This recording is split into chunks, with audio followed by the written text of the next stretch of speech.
오늘 우리에게 주신 하나님의 말씀 역대상 27장의 말씀입니다. 역대상 27장 1절에서 34절까지 말씀입니다.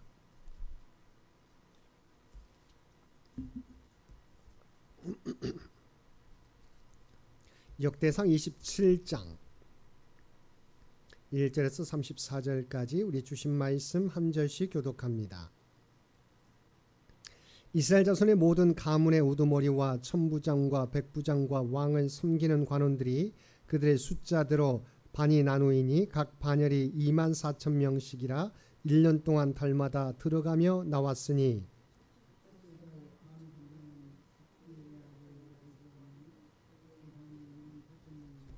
그는 베레스의 자손으로서 첫째 달 반의 모든 지휘관의 우두머리가 되었고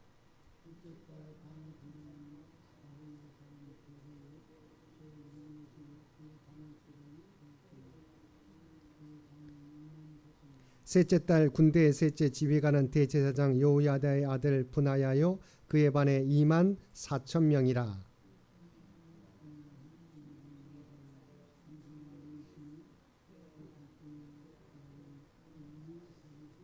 넷째 달 넷째 지휘관은 요압의 아우 아사헬이요 그 다음은 그의 아들 스바다이니 그의 반에 24,000명이요.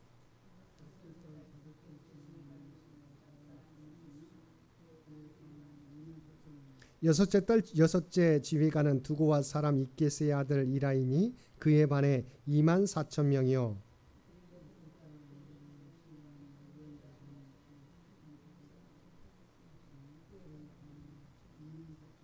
여섯째 달 여덟째 지휘관은 세라 족속 후사 사람 십부게이니 그의 반에 24,000명이요.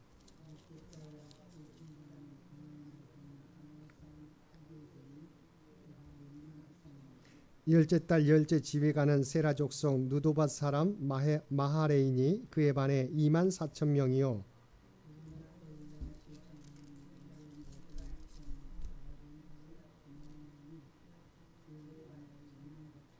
열둘째 달 열둘째 지휘관은 온니엘 자손에 속한 느도밧 사람 헬덴이 그 반에 24,000명이었더라.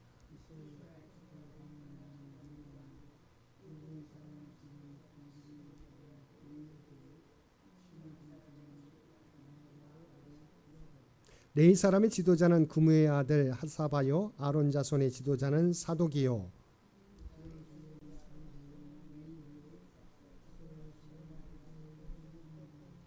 스불론의 지도자는 오바다의 아들 이스마야요 납달리의 지도자는 아스리엘의 아들 여레못이요.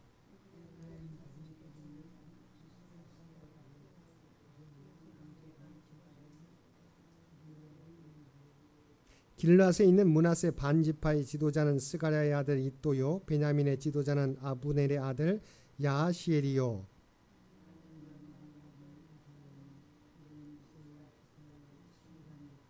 이스라엘 사람의 20세 이하의 수요는 다윗이 조사하지 아니하였으니 이는 여호와께서 전에 말씀하시기를 이스라엘 사람을 하늘의 별같이 많게 하리라 하셨습니다.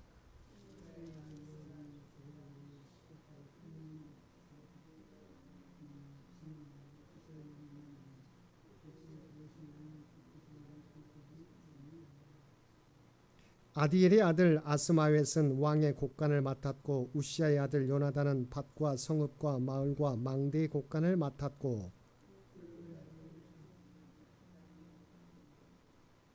나맛 사람 시므이는 포도원을 맡았고 스밤 사람 삽디는 포도원에 솟은 포도주 곡간을 맡았고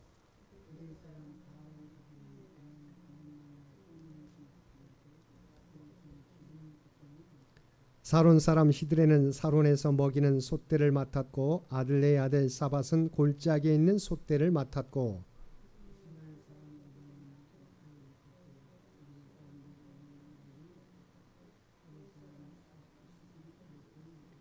다윗 왕의 재산을 맡은 자들이 이러하였더라.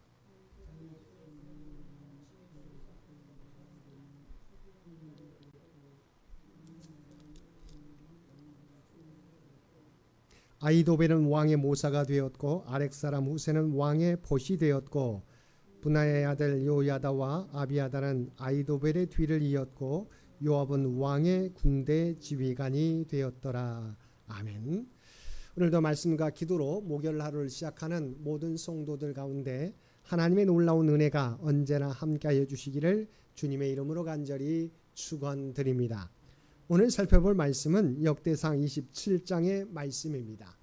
27장은 다윗의 행정 조직 정비에 대하여 다루고 있는데 1절에서 24절까지 말씀에서는 이러한 12반열의 군사 편제와 지방 행정관 임명에 대하여 기록하고 있습니다.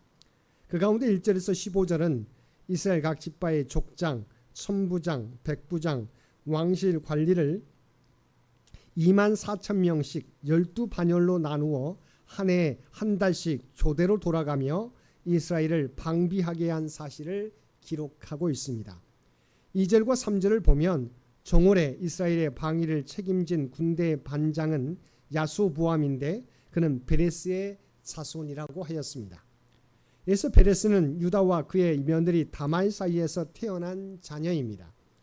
따라서 우리는 야소보암이 유다 지파에 속했던 사람임을 알 수 있습니다. 한편 다윗은 바로 이 베레스의 직계 후손입니다.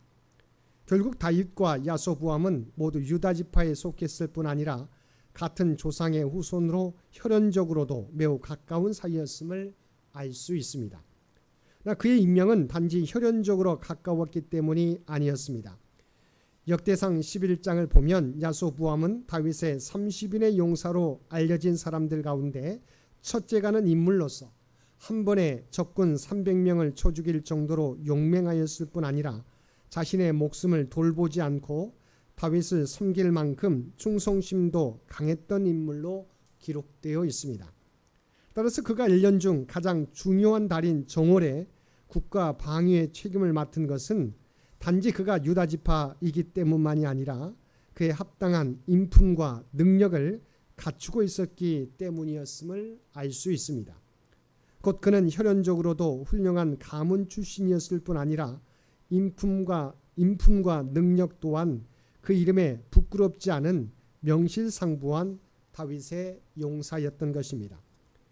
그리고 다윗은 이와 같은 과중한 군사비의 부담을 줄이면서도 효율적으로 국방의 목적을 달성하기 위해 군대를 12개 반열로 나누어 1년에 한 달씩 돌아가며 국방의 의무를 담당하도록 했는데 이런 방식은 군사 분야뿐만 아니라 성전 제도에도 그대로 적용되고 있습니다.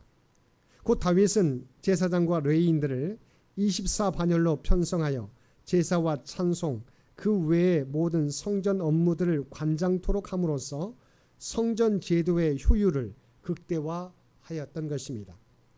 그래야 다윗은 성전 제도뿐 아니라 행정 국방에 이르기까지 이러한 조직과 편제 방법을 통해 이스라엘을 명실상부한 신정국가로 완성하였습니다. 다음으로 16절에서 22절까지 말씀에서는 이스라엘 각 지파를 관할하도록 임명된 지방 행정관들의 명단을 기록하고 있습니다.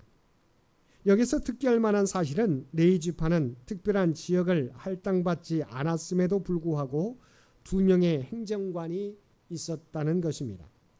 이는 다윗 시대 레위 지파가 정치 종교적으로 이스라엘 내에서 차지하는 비중이 그만큼 컸다는 사실을 반증해 줍니다.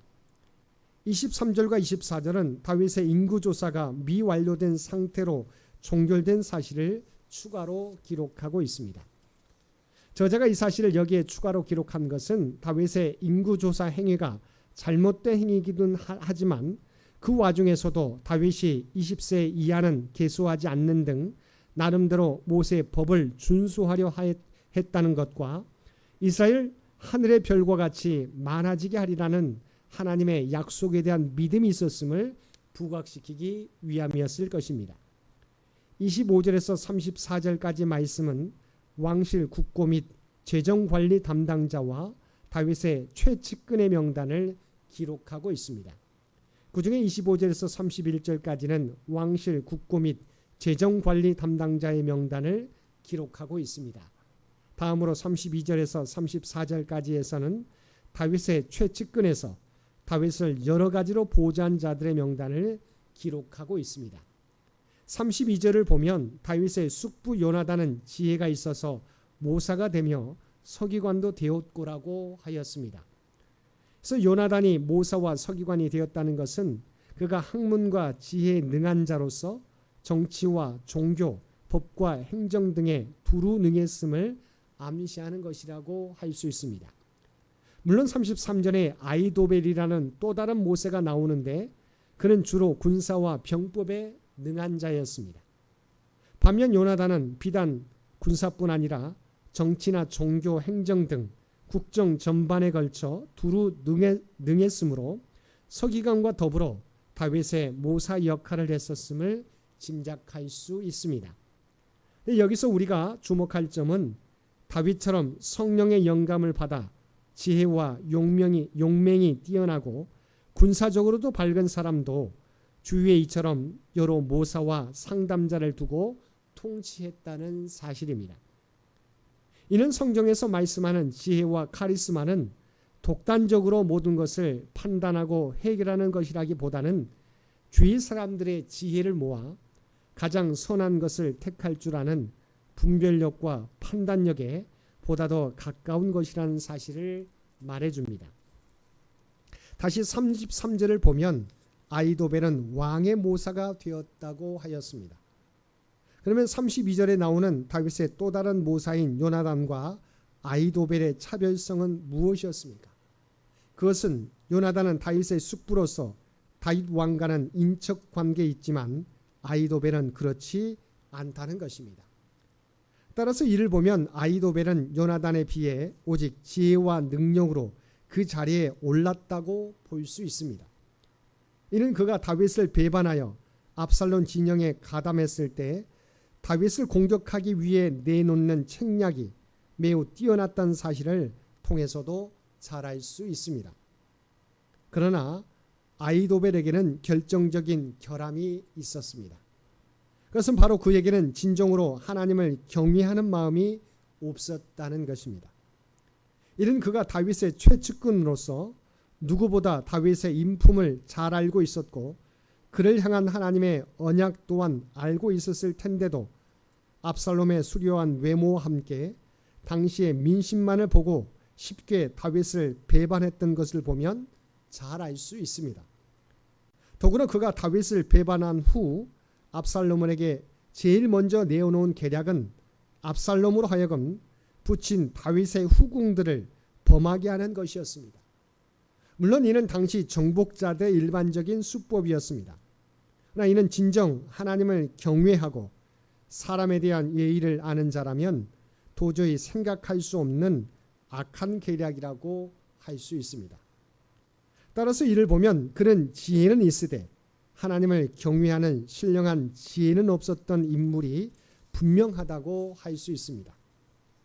그리하여 그는 다윗으로부터 아이도벨의 모략을 어리석게 하옵소서라는 저주를 받았고 하나님께서 다윗의 기도에 응답하심으로 모략에 실패하여 결국 고향으로 돌아가 자살하는 것으로 인생을 마감하고 말았습니다.